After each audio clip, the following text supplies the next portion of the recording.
So, welcome to a special edition of the TEEP podcast.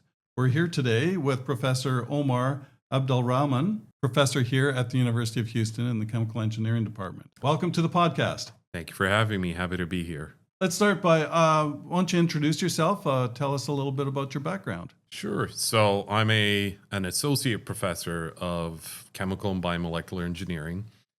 I grew up in the Middle East in Dubai.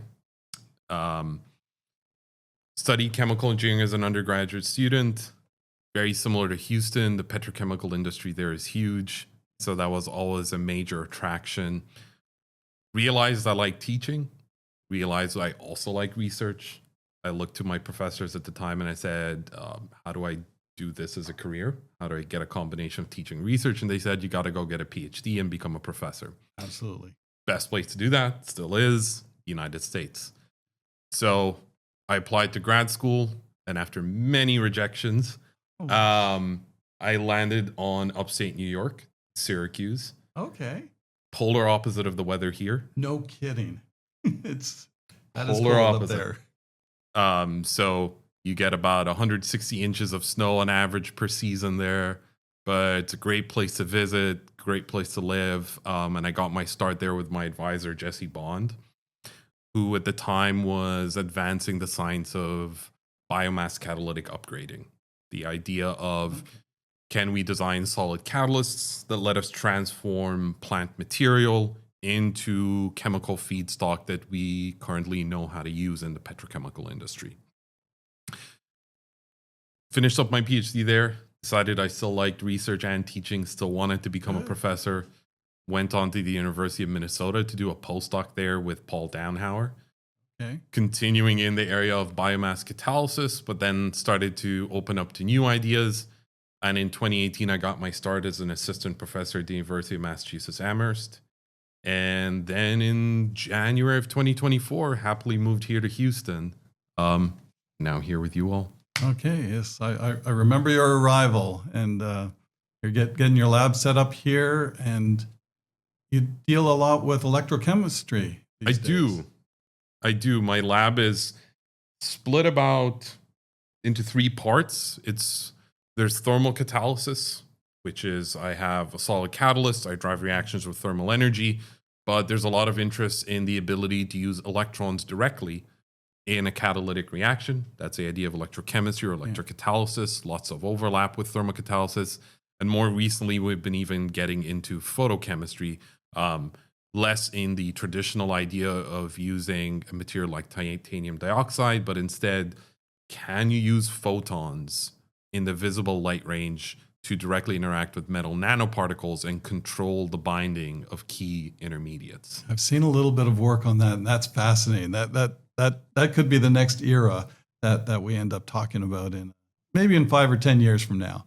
We've got a lot of sunlight in Houston, is what I'll say. That is true. Right now, I think it's a little bit easier to turn those photons into electrons. Right now. Talking about electrons, electrochemistry, there seems to be a lot of good work happening with that. It ties in with the idea, I won't say necessarily electrification, but it's part of the getting more versatile, having options in chemistry of maybe you've got some cheap electrons around. You can use that. Can you give me some examples of what you're doing in your lab in electrochemistry? I think I know some of them. You're raising a great point. Electrons are very versatile. When we say electrification in the context of the chemical industry or chemical production, that can take a lot of meanings. Yes. One of them is I turn those electrons into heat and I still drive a thermal reaction. And there are many, many good reasons to do that. And you can see work of people like Professor Harold in our department that does that. Yep. In my lab, what we specifically do is not to convert the electrons into thermal energy, but to use them directly at the molecular scale to, let's say, combine an electron with a proton in solution. You make a hydrogen atom. And that hydrogen atom is extremely useful now to add into other chemical bonds and perform chemical transformations. It sounds like a much more efficient way of doing things, but a lot more difficult. It is. It has the potential to be more efficient because I see it as kind of going to Costco. You cut out the middleman. So instead of having to convert electrons into phonons or thermal energy and then performing the reaction, you're chopping out the phonon as the middleman and using electrons directly. Wow. The challenge is when you want to perform more complex chemical conversions, as we typically like to do, you require multiple electrons. To turn, let's say, carbon dioxide into ethanol or ethylene, as many people would like to do, Yep. you're talking about 10 plus electron transfers per molecule. And they all go right, don't they? Just one to one? They do absolutely the opposite, unfortunately. I think of it like rolling the dice. Every time you're going to transfer an electron, you have a question of selectivity. Will that electron proceed in the pathway you would like it to go? Or will it take literally any other direction that's available to it? And so it's a probabilistic problem. And one of the approaches that has been taken in the field is to design materials that sort of put their thumb on the scale in terms of driving the electron in the direction you'd like it to go. Well, that's what catalysis is all about. You get that intermediate compound, an intermediate species that helps direct you to the right chemical at the right time. That's right. Catalysis is all about shaping that energetic landscape to drive the reactions, and in this case, to drive the electron transfers in the direction that you would like them to go.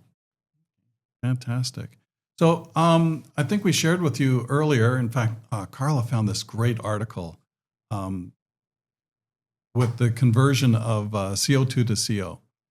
Fairly straightforward. What did you think of that article? You think they've got something real here? I think they've got something interesting. So the paper that Carla found and shared is interesting in my mind for multiple reasons. There's what we academics do on a bench scale, and it can be cool. It's molecularly interesting. What I think is different about this paper is, on top of it being interesting from the perspective of the material that they designed and the science at the molecular level that they've discovered, it's also interesting because it addresses some of the challenges that exist at the length scale beyond a bench. We have to worry about, when we design these new technologies at the academic level, do they address the issues that will exist at the length scales of meters or entire processes and facilities? That gets into the issue of techno-economics, the merger of technical know-how and profitability. The way I like to think about it is, when I was an undergraduate, a professor told me you can make a process as green as you would like it to make. If it doesn't make money, nobody's going to build it. And there's good reason for that. I have to agree with that. There's good reason for that. There's risk associated with developing a new process. There has to be reward for taking on that risk. So here, what I think is interesting about it, when techno-economic analyses has been performed in the context of, let's say, electrochemistry or electrocatalytic conversions, one of the few product groups that emerge as economically viable is transforming carbon dioxide into carbon monoxide. Carbon monoxide can be a poison in the sense of a catalytic converter in the back of your car, but to the petrochemical industry, that's one half of syngas, and you can virtually make any chemical you'd like once you have syngas. So we're talking about carbon monoxide. You're absolutely right. There's so much different chemistry that can be done from carbon monoxide in the first place. It goes back almost 100 years. In fact, in my previous life, I supplied some catalyst for various different chemistries going that way. So tell us, where do you think the future is? What great breakthroughs do you think are going to come through? What might surprise us in the next few years coming out of the labs, whether it's in your lab or someone you're watching these days? Great question. I'm a big proponent of looking backwards to history to figure out where we're going. Okay. And early 20th century, we have the rise of petroleum and petrochemicals. And the way I look at it is that industry has had a century to optimize. They've done a fantastic job with that. When you look at a modern petrochemical plant, they are extremely energy efficient. I think new emerging technologies like electrocatalytic conversions, electrifications, are all headed in that direction with enough time and resources and addressing the appropriate questions at the different length scales, we can get there. I think there's great opportunity in an unintended consequence of the electrification of vehicles. So if you think about it, where does the majority of our precious metals go today, other than jewelry, let's say with platinum and gold? A lot of that goes into the back of your car. Absolutely. That's why we see those articles about people stealing catalytic converters. But that's changing. That landscape is changing. And there is a new opportunity to say catalyst materials that we have avoided because they are expensive may within the next decade or two not be as expensive or rare anymore. And we can reconsider what catalytic conversions are economically feasible once again with these metals like platinum, palladium, rhodium, and so on. Other approaches, biasly in my opinion, in my lab, what we focus on a lot is what we call programmable catalysis.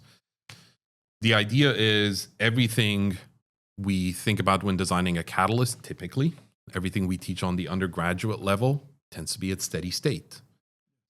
There is a lot of benefit to transient operation.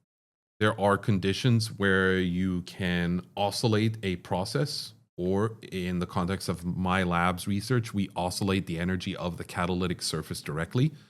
One of the ways with photochemical energy, or one of the ways with electrochemical energy. And we oscillate the energy of the surface to constantly keep it in a transient state. And that can afford you much higher rates of reaction, even allow you to temporally tune the selectivity of your catalytic conversion. So I'm personally excited about that as well. So I've seen some very interesting work with varying the concentration of the reactants on the feed. As you said, so with these non-steady state, you change the concentration of the feed, you're going to change the surface concentrations, and you can achieve a higher rate that way. But you're talking about something a little bit differently, because you cannot thermally change a catalyst very quickly. It takes time to heat things up and cool things down. But using electrons, using electrochemistry or light, you can go at a much higher frequency that way. That sounds really exciting. That's right. And you're hitting the nail on the head. We've certainly considered as a community oscillations in the form of concentration, temperature, pressure in the past. This goes all the way back to research in the 70s and the 80s. The difference is in the language of process control is how dampened those fluctuations will be. If I have to implement an oscillation of concentration, by the time it reaches the catalyst surface, due to the mixing characteristics of the volume of my reactor, those are slow oscillations. To even talk about every second is... It's like the suspension on your car. You hit a bump, it's going to dampen that fluctuation. Exactly. But if I can deliver the electrons directly to the surface and oscillate them, I can do that reversibly, and I can do that with frequencies of kilohertz. Yes. The same is true for light. We shine a fiber optic at a catalyst surface, and we flicker the light as relatively quick. So I think there's new frontiers in terms of reversible energetic oscillations that allow you to hold a catalyst surface in a pseudo-steady state, a constantly transient state, and achieve those time average rates of reaction that beat out whatever you can do at steady state without having to redesign our existing catalysts and infrastructure. Wow, that sounds exciting. I'm really looking forward to that. I'm going to be watching the literature, and we will keep in touch, and you can Absolutely let me know what to be looking for. So thank you very much for being on this episode, and we will have another episode dropping within 2 weeks. Thank you. All right. Thank you for having me.